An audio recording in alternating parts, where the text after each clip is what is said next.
কাকডাকা ভোরে কোমরের সরঞ্জাম ও মাটির হাঁড়ি বেঁধে খেজুরের রস সংগ্রহে ছুটছেন গাছিরা। খেজুর গাছে হাঁড়ি বাঁধার কাজটি কষ্টকর ও ঝুঁকিপূর্ণ হওয়ায় সময়ের সাথে সাথে ফরিদপুর অঞ্চলের গাছিরা এই কাজে বিমুখ হয়ে পড়েন। প্রায় এক যুগ পর সম্প্রতি বিভিন্ন উদ্যোক্তার হাত ধরে উত্তরাঞ্চল থেকে গাছি ভাড়া করে এনে ফরিদপুরে আবার নবজাগরণ ঘটেছে খেজুর গাছের রস ও গুড়ের। স্থানীয় উদ্যোক্তা এনামুল হাসান গিয়াস ফরিদপুরের বিএডিসি বীজ খামার ও সরকারি কৃষি কলেজের ৩ শতাধিক খেজুর গাছ ইজারা নিয়ে গাছগুলোকে আবাদের আওতায় এনেছেন। খেজুর গুড়কে জিআই পণ্য করার দাবি তার। ফরিদপুরে যে পরিত্যক্ত গাছগুলি ছিল তো সেগুলি আবাদ করার জন্য আমি চেষ্টা চালিয়ে যাচ্ছি।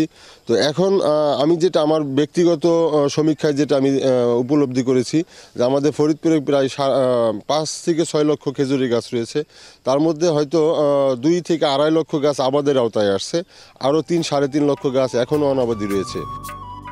এবার ফরিদপুরে অন্তত 10,000 খেজুর গাছ থেকে রস সংগ্রহের কাজ করছেন সহস্রাধিক গাছি। পরিত্যক্ত ও অনাবাদি খেজুর গাছগুলোকে ঝুড়ে ও চেঁচে রস সংগ্রহ করছেন তারা।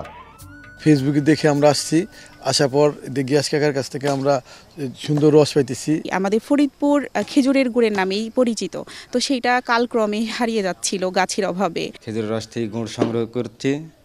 এখানে আমাদের বেতন একটু বেশি দেয় রাজশাহী থেকে, এই জন্য আমি এখানে এসে কাজ করছি। উপজেলা কৃষি অফিসার বলেন, ফরিদপুরের খেজুর গুড়ের ঐতিহ্য ধরে রাখতে গাছ রোপণের পাশাপাশি প্রণোদনাও দেওয়া হচ্ছে গাছিদের।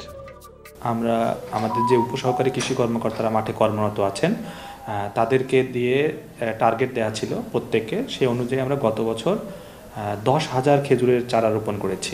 যে পরিমাণে গাছ আছে সেই পরিমাণে গাছই নেই, আবার অনেক গাছই অত দক্ষ নন গুড় উৎপাদনে।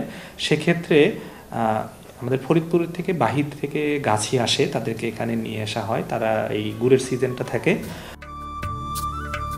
ফরিদপুরে 1 হাঁড়ি রস 500 টাকা ও 1 কেজি গুড় 600 টাকায় বিক্রি হচ্ছে। হাসানুজ্জামান, চ্যানেল 24, ফরিদপুর।